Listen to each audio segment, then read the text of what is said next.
എല്ലാവർക്കും പുതിയൊരു വീഡിയോയിലേക്ക് സ്വാഗതം.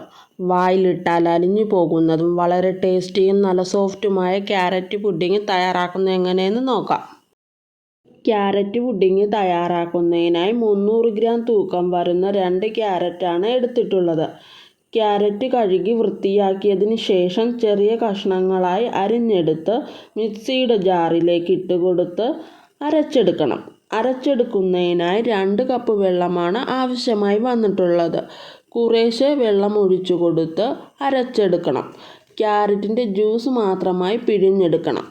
ഈ പുഡിങ്ങിനായി ക്യാരറ്റിൻ്റെ ജ്യൂസ് മാത്രമേ ആവശ്യമായിട്ടുള്ളൂ. എടുത്തു വെച്ചിട്ടുള്ള ജ്യൂസ് ഒരു പാനിലേക്ക് ഒഴിച്ചു കൊടുത്ത് ഇതൊന്ന് തിളപ്പിച്ചെടുക്കണം. ഈ വീഡിയോ ഇഷ്ടമായെങ്കിൽ ലൈക്ക് ചെയ്യാനും നിങ്ങളുടെ പ്രിയപ്പെട്ടവരുമായി ഈ വീഡിയോ ഷെയർ ചെയ്യാനും ഇനിയും ഇത്തരത്തിലുള്ള ടേസ്റ്റി റെസിപ്പികൾ കാണാൻ ഈ ചാനലൊന്ന് സബ് ചെയ്ത് സപ്പോർട്ട് ചെയ്യണേ. നല്ലതുപോലെ തിളച്ച് വന്നതിന് ശേഷം ഇതിലേക്ക് 1/2 കപ്പ് പഞ്ചസാര ചേർത്ത് കൊടുത്ത് നന്നായി ഇളക്കി യോജിപ്പിച്ചെടുക്കണം. ഒരു ബൗളിലേക്ക് 1/4 കപ്പ് കോൺഫ്ലവർ ചേർത്ത് കൊടുത്ത് കോൺഫ്ലവറിന് ആവശ്യമായ 1/4 കപ്പ് വെള്ളവും ചേർത്ത് കൊടുത്ത് നന്നായി ഇളക്കി യോജിപ്പിക്കണം.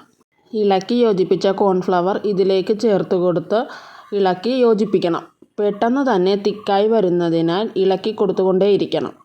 ഈ സമയം മീഡിയം ഫ്ലെയിമിൽ വെച്ച് കൊടുത്ത് വേണം ഇളക്കി കൊടുക്കാനായിട്ട്. കോൺഫ്ലവർ ചേർത്ത് കഴിഞ്ഞാൽ പെട്ടെന്ന് തന്നെ തിക്കായി വരുന്നതാണ്. തിക്കായി വരുന്ന സമയത്ത് ഇതിലേക്ക് 2 ടീസ്പൂൺ നെയ്യ് കുറേശ്ശെയായി ചേർത്ത് കൊടുക്കണം. നെയ്യ് ചേർത്ത് കൊടുത്ത് നന്നായി ഇളക്കി യോജിപ്പിക്കണം. പാനിൽ നിന്ന് വിട്ട് കിട്ടുന്നവരെയാണ് ഇതിൻ്റെ ഒരു പാകം. 10-15 മിനിറ്റ് കൊണ്ട് തന്നെ തയ്യാറാക്കിയെടുക്കാവുന്നതാണ് ഈ ക്യാരറ്റ് പുഡിങ്. ഈ രീതിയിൽ തയ്യാറാക്കി നോക്കിയിട്ട് നിങ്ങളുടെ അഭിപ്രായങ്ങൾ കമൻറ്റ് ബോക്സിൽ രേഖപ്പെടുത്തുവാൻ മറക്കരുത്. ചൂടാറുന്നതിന് മുമ്പ് തന്നെ ഇത് മറ്റൊരു പാത്രത്തിലേക്ക് മാറ്റണം. നമുക്ക് ഇഷ്ടമുള്ള ഷേപ്പിലാക്കി എടുക്കണമെങ്കിൽ ചൂടോടുകൂടി തന്നെ വേണം ഇത് മറ്റൊരു പാത്രത്തിലേക്ക് പകർത്തേണ്ടത്. ഈ പുഡിങ് ഒഴിച്ചു വയ്ക്കുന്ന പാത്രത്തിലേക്ക് നെയ്യ് തടവിയതിന് ശേഷം അതിലേക്ക് 8-10 അണ്ടിപ്പരിപ്പ് ഇതിലേക്ക് ചേർത്ത് കൊടുക്കണം. ചേർത്ത് കൊടുത്തതിന് ശേഷം നേരത്തെ തയ്യാറാക്കി വെച്ച ക്യാരറ്റ് പുഡിങ് ഇതിലേക്ക് ചേർത്ത് കൊടുക്കണം. ക്യാരറ്റ് പുഡിങ്ങിൻ്റെ ചൂടാറിയതിന് ശേഷം ഇതൊന്ന് ഫ്രിഡ്ജിലേക്ക് മാറ്റണം.